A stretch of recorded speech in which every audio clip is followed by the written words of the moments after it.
2 பட்டாம்பூச்சி அழகாக சிறகடிச்சுன்னு இருக்காங்க. கிட்ட போய் பார்க்கலாம். ஐயோ பறந்துட்டாங்களே. பறக்கிற அழகையும் அப்படியே எடுக்கிறேன் இருங்க. மேலே பறந்துட்டாங்க, அவ்வளோதான். மல்லிகைப்பூ செடி தோட்டத்தை பார்க்கலாம். மல்லிகைப்பூ மழை டைமில் பூக்காது, வெயில் டைமில் தான் பூக்கும். வெறும் செடி மட்டும் தான் இருக்குது பாருங்கள். இது மரவள்ளி கிழங்கு செடி.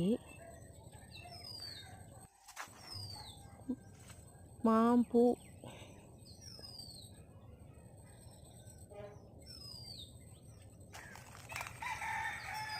மரவள்ளி கிழங்கு செடி தான்.